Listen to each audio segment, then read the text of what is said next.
সবাই আমরা শৃঙ্খলাভাবে দাঁড়াই। আমাদের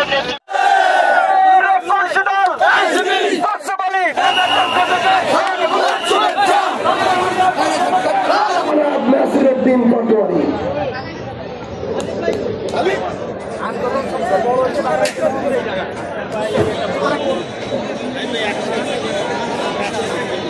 নাহিদ ইসলাম, হাসান আব্দুল্লাহ সহ অভ্যুত্থানের উপজেলা যারা আছেন এখানে বাংলাদেশের আমাদের লড়াই অব্যাহত আছে এবং এই লড়াই আমাদের চালিয়ে যেতে হবে। এই বাগেরহাটে, এই রামপালে, এই পয়লা বাজারে কেউ যদি চাঁদাবাজি, দখলদারিত্ব, ক্ষমতার অপব্যবহার, দুর্নীতি সহ যে কোনো অপকর্মের সাথে জড়িত হয় তাকে প্রতিরোধ করতে হবে, তাদেরকে আইনের হাতে সোপর্দ করতে হবে। যদি আমরা ভয় পাই তাহলে সেখান থেকেই আমাদের শেষ। আর যদি আমরা 24-এর মতো রুখে দাঁড়াই তবেই হবে আমাদের কাঙ্ক্ষিত বাংলাদেশ।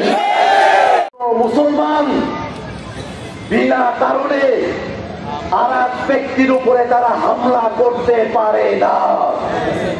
আমরা বাংলাদেশের মুসলমানের কাছে অনুরোধ করি, এদেশের মানুষের নিরাপত্তার স্বার্থে এদেশের মুসলমানদেরকে সর্বাধিক সচেতন থাকতে হবে। ধর্মের নামে যাতে কেউ বাড়াবাড়ি করতে না পারে, ধর্মের নামে যাতে কেউ সন্ত্রাস করতে না পারে, ধর্মের নামে যাতে কেউ ধ্বংস করতে না পারে, সে ব্যাপারে আমাদের সকলকে এক থাকতে হবে। বাংলাদেশে ধর্মের নামে আমরা কোনো বিভাজনকে আমরা উস্কে দেব না। এদেশের মুসলমান, হিন্দু, বৌদ্ধ, খ্রিস্টান এবং চাকমা, বার্মা, বিহারি সহ আমরা সকলের বাংলাদেশ আমরা বিনির্মাণ করব। আগামীতে আমাদের একটি ব্যালট রেভলিউশন হবে। সেই ব্যালট রেভলিউশনে আপনারা সব উপস্থিতির জানান দিয়ে বাংলাদেশে যারা চাঁদাবাজ, ঠিকাদার, মাদক কারবারি থেকে শুরু করে যারা বাংলাদেশের মানুষের উপরে প্রতিনিয়ত লন্ডন থেকে চেক দিয়ে যাচ্ছে তাদেরকে আপনারা লাল কার্ড দেখিয়ে দিবেন। আপনারা সবাই লাল কার্ড দেখানোর জন্য প্রস্তুত আছেন? রামপালবাসী ইনশাল্লাহ পথে পথে সংগ্রামে দেখা হবে, রাজপথে দেখা হবে।